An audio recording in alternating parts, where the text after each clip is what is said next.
মৰমৰ ছাত্ৰ-ছাত্ৰীসকল, RS tuition চেণ্টাৰলৈ তোমালোকক স্বাগতম জনাইছোঁ। আজি আমি আলোচনা কৰিম নৱমমান শ্ৰেণীৰ তৃতীয়টো অধ্যায়। এইটো হৈছে গীত আৰু ছবি কবিতা। চোৱা, এইটো সাহিত্য চয়নিকাৰ পৰা দিয়া হৈছে, অসমীয়া নৱমমান শ্ৰেণীৰ, গতিকে মাধ্যম অসমীয়া পাঠ্যক্ৰম সেৱা। গতিকে চোৱা, গীত আৰু ছবি, এইটো এটা কবিতা। কবিতাটোৰ কবি হৈছে দুৰ্গেশ্বৰ শৰ্মা। গতিকে চোৱা, মই এইটো ভিডিঅ'ত তোমালোকক প্ৰথমৰ পৰা শেষলৈ প্ৰশ্নাৱলীত যিবিলাক কুৱেশ্যন আছে, ইম্পৰ্টেণ্ট যিবিলাক ভিতৰৰ কুৱেশ্যন আছে, আটাইবোৰ এইটো ভিডিঅ'ত আলোচনা কৰিম। গতিকে তোমালোকে ভিডিঅ'টো স্কিপ নকৰাকৈ প্ৰথমৰ পৰা শেষলৈ চাই থাকা। চোৱা, 1 নম্বৰটোত দিয়া আছে চমু উত্তৰ দিয়া। ক নম্বৰটো হৈছে কেনে গীত আৰু কেনে ছবি কোনেও ভাল নবলে। কি বুলি কৈছে যে কেনেকুৱা গীত আৰু কেনেকুৱা ছবি কোনেও ভাল নাপায়। চোৱা, যিটো গীত বুজাই সেই বুজি, যিটো ছবি মূল আটায়ে নুবুজি, তেনে গীত বা ছবি কোনেও ভাল নবলে। তাৰমানে কি বুলি কৈছে যে যিটো গীত যিজনে বুজায় তেওঁহে বুজে, আৰু যিটো ছবি আটায়ে বুজি নাপায় সেইবোৰক কোনেও ভাল নবলে। তাৰে পিছৰ প্ৰশ্নটো চোৱা, সদায় কাণেৰে শুনা আৰু সৰু কথাটিয়ে কেনেকৈ আমাৰ প্ৰাণ টানি ধৰে। চোৱা, গীত হ'ল প্ৰাণ টানি ধৰে। গীত হ'লে, চোৱা আকৌ এবাৰ মাতি দিছোঁ, সদায় কাণেৰে শুনা সৰু কথাটিয়ে কেনেকৈ আমাৰ প্ৰাণ টানি ধৰে, সেইটো হৈছে গীত হ'লে আমাৰ প্ৰাণ টানি ধৰে। তাৰে পিছৰ প্ৰশ্নটো চোৱা, কবিৰ মতে কোনবোৰ বস্তু অজৰ অমৰ। এইটো চোৱা, মিহি ভাৱ, মিহি গতি, কৌশলী বিদ্যা অজৰ অমৰ। তাৰে পিছৰ প্ৰশ্নটো চোৱা, কেনেকুৱা গীত আৰু ছবিক সকলোৱে ভাল বুলি কয়। যিটো গীত শুনি আৰু যিটো ছবি দেখি সকলোৱে একে ৰং পায়, জগতৰো উল্লাস বঢ়ায়, সেই গীত আৰু ছবিকে সকলোৱে ভাল বুলি কয়। তাৰে পিছৰটো চোৱা, যিয়ে পায় নিজে নিজে আলাহত ঠাই। ইয়াত আলাহ শব্দটোৰ অৰ্থ কি? আকাশ আৰু শূন্য। তাৰে পিছৰ প্ৰশ্নটো চোৱা, ভাল গীত আৰু ছবিৰ মহত্ব কেনেকুৱা, কবিতাটোৰ সহায়ত বুজাই লিখা। চোৱা, ভাল গীত আৰু ছবিক সকলোৱে ভাল পায়, হয়নে নহয়? ভাল গীত আৰু ছবিক আমি সকলোৱে ভাল পাওঁ, আদৰ কৰি, উচ্চ প্ৰশংসা কৰি, উচ্চ আসনত ঠাই দিয়ে। কাৰণ ভাল গীত নুবুজা হ'লেও সি প্ৰাণ টানি ধৰে, অশান্ত হৃদয় জোৰ পেলায়। সেইদৰে ভাল ছবিয়েও চকু পৰিলেই মনত সোমাই পৰে, মনটো আনন্দৰে ভৰি পৰে। চাবাচোন, কিছুমান দৃশ্য দেখাৰ লগে লগে মনটো ইমান ভাল লগা হৈ উঠে, আৰু কিছুমান গীত শুনাৰ লগে লগে এনেকুৱা লাগে যে মনটো শান্তি লাগিল, এটাই বাৰে বাৰে শুনা যায়, হয়নে? গতিকে সেইটো কথাই ইয়াতে কৈছে। তাৰে পিছত 3 নম্বৰটো চোৱা, সদায় চকুৰে দেখা গছ পাতটিও ছবিত কিয় ভাল হৈ পৰে বুলি তুমি ভাবা, নিজৰ মতামত আগবঢ়োৱা। চোৱা, সদায় যিবিলাক বস্তু আমি চাই থাকোঁ, সেইবিলাক বস্তু ছবিত তোমাক কিয় ভাল লাগে সেইটো কথা কৈছে। ছবি আঁকিব জনাটো এটা কৌশলী বিদ্যা। এই বিদ্যাৰ বলতে শিল্পীসকলে সাধাৰণ গছপাত আদিক লোক চকুৰ আগত আকৰ্ষণীয় কৰি তুলিব পাৰে। যিটো গছৰ পাত দেখিও আমি আকৰ্ষিত নহওঁ, মন নকৰোঁ, শিল্পীৰ হাতৰ পৰশত সি ছবি হৈ উঠিল আমাৰ চকুত চৰম লগাই, মন প্ৰাণ টানি ধৰে, মনত সোমায়। সেইকাৰণেই শিল্পীসকল, চিত্ৰকৰসকল মহান বুলি কয়। তেওঁলোকে ছবিত যিকোনো বস্তুকে জীৱন্ত ৰূপ দিব পাৰে। যিহেতু কৌশলী বিদ্যাৰ মৃত্যু নাই, যি অমৰ, গতিকে জীৱন্ত ৰূপত ধৰা দিয়া ছবিবোৰ অজৰ অমৰ। তাৰে পিছৰ প্ৰশ্নটো চোৱা,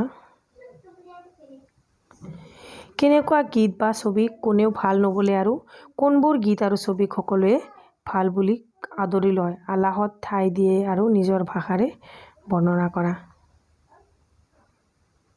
চোৱা, যিবোৰ গীত শুনি সকলোৱে বুজি নাপায়, যিবোৰ গীত সুৰে সকলোৰে অন্তৰ স্পৰ্শ কৰিব নোৱাৰে, তেনেবোৰ গীত শুনিলেও কোনো আকৰ্ষিত নহয়, কোনেও প্ৰাণ আনন্দত অনুভৱ নকৰে, তেনেবোৰ গীতক কোনেও ভাল বুলি নকয়। তাৰোপৰি যিবোৰ ছবি মূল আটায়ে নুবুজি, ছবি চাই চকুত তৃপ্তি আৰু অন্তৰত আনন্দ অনুভৱ কৰা নাযায়, তেনেবোৰ ছবিকো কোনেও ভাল বুলি নকয়। তাৰপিছত চোৱা, শিল্পীয়ে নিজৰ কাৰণেও গীত গায়, ছবি আঁকে, হ'লেও এইবোৰ আমাৰ তৃপ্তি কৰিব পাৰিব লাগিব। শ্ৰোতা দৰ্শকক তৃপ্তি কৰিব পাৰিলেহে শিল্পী সাৰ্থক। আনহাতে যিবোৰ গীত শুনি ছবি চাই সকলোৱে সমানে আনন্দ পায়, যিবোৰ গীত শুনিলে প্ৰাণ টানি ধৰে, যিবোৰ ছবিয়ে দৰ্শকৰ চকুত জীৱন্ত ৰূপ ধৰা দিয়ে, চকুত তৃপ্তি হয়, তেনেবোৰ গীত আৰু ছবিকে সকলোৱে ভাল বুলি স্বীকৃতি দিয়ে। ভাল গীত আৰু ছবিয়ে মানুহৰ অন্তৰত স্থায়ীভাৱে ৰেখাপাত কৰিব পাৰে। এনে গীত আৰু ছবিৰ মৰণ নাই বুলি কবিয়ে কৈছে। তাৰে পিছত চাবা, গীত আৰু ছবি কবিতাটিৰ সাৰাংশ লিখা। এইটোৱে হৈছে মেইন ইম্পৰ্টেণ্ট কুৱেশ্যন। ইয়াতে আৰু তোমালোকক মই এষাৰ কথা কওঁ, যদি তুমি কবিতাটোৰ সাৰাংশখিনি জানা, কবিতাটোৰ যিকোনো লং কুৱেশ্যন আহক, মই কৈছোঁ, মই নিজে প্ৰমাণ পাইছোঁ, কবিতাটোৰ মূল ভাৱখিনি তোমালোকে ভালকৈ চাবা। কবিতাটোত যিহেতু তোমাক ডাইৰেক্ট কুৱেশ্যন কমন নপৰিবও পাৰে, যিকোনো লং কুৱেশ্যন এই গীত আৰু ছবিৰ পৰা দিলে তুমি মূল ভাৱটো বা সাৰাংশখিনি লিখি দিলেই ফুল মাৰ্ক পাবা। মনত ৰাখিবা, এনেকুৱা মই এইটো ট্ৰিক্স মই মোৰ ছাৰে মই যেতিয়া 9-10ত পঢ়িছিলোঁ তেতিয়া ছাৰে আমাক কৈছিল, আমিও সেইটো ট্ৰিক্স ফ'ল' কৰি এতিয়ালৈ আহি পাইছোঁ, ভাল এটা ৰিজাল্ট ফলাফল দেখুৱাব পাৰিছিলোঁ। গতিকে তোমালোকেও যাতে ভাল এটি ফলাফল দেখুৱাব পাৰা, তাৰ কাৰণে মই কৈছোঁ। কিছুমানে এক্সাম দি আহি কিনে কয় কুৱেশ্যন কমন পৰা নাই, কুৱেশ্যন কমন পৰা নাই, কিন্তু কুৱেশ্যন কমন হ'ব নালাগে। কুৱেশ্যনটোত কি কৈছে সেইটো তুমি বুজি লোৱা, এনচাৰটো কৰা। কুৱেশ্যন কেনেকৈ কমন হ'ব?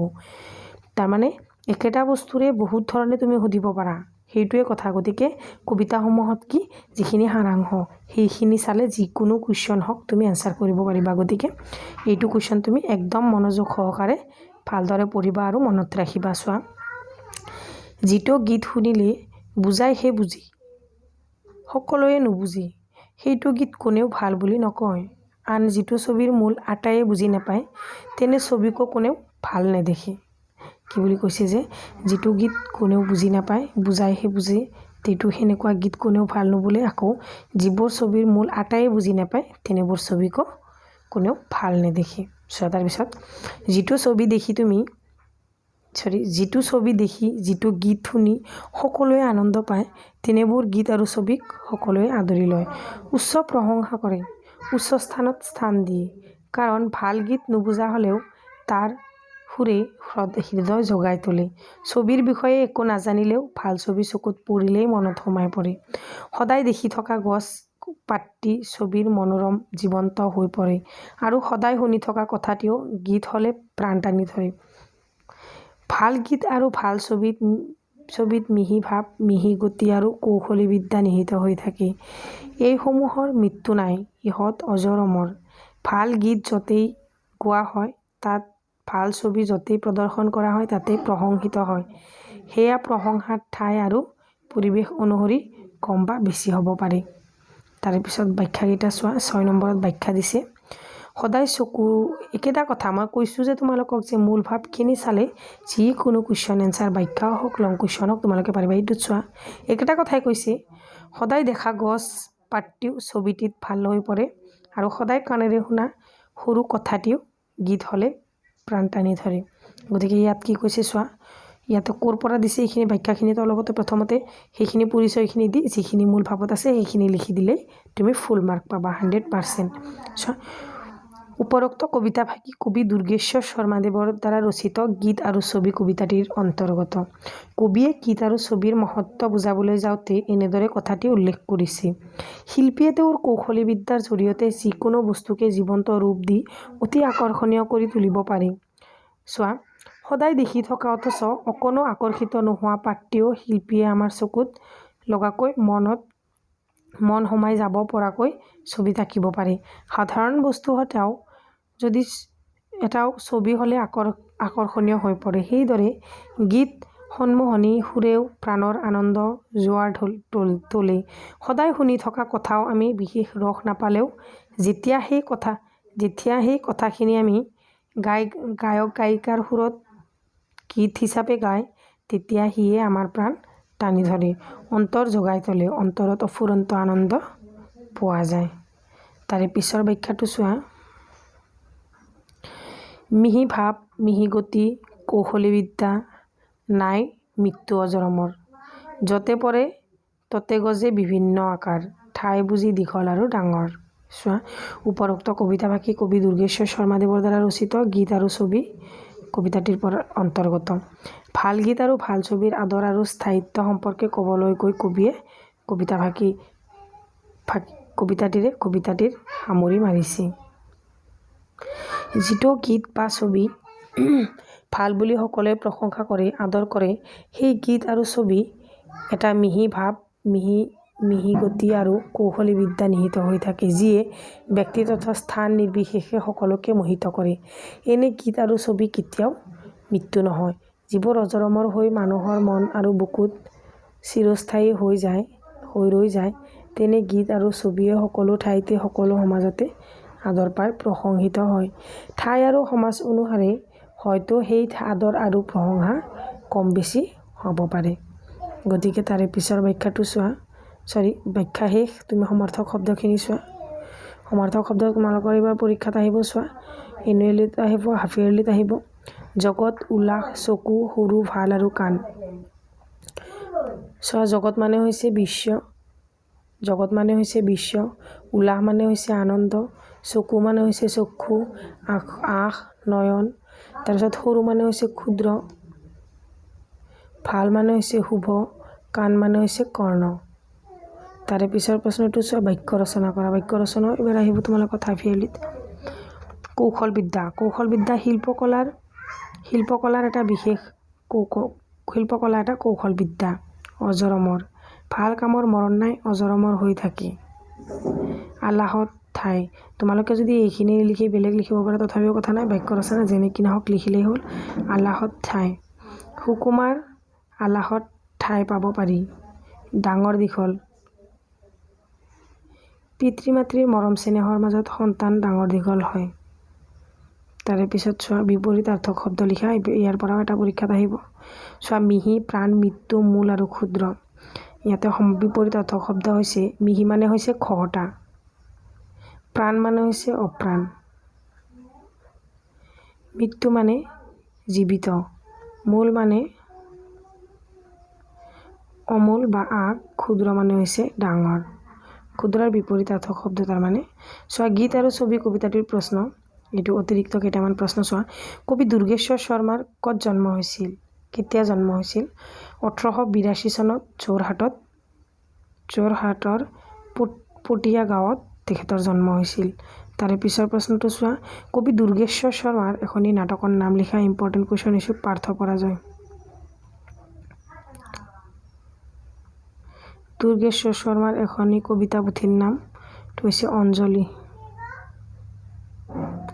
খ নম্বৰ, গীত আৰু ছবি কবিতাটিৰ কবি কোন? দুৰ্গেশ্বৰ শৰ্মা। তাৰে পিছৰ প্ৰশ্নটো, জগতৰ উলহ বঢ়ায় কিহে?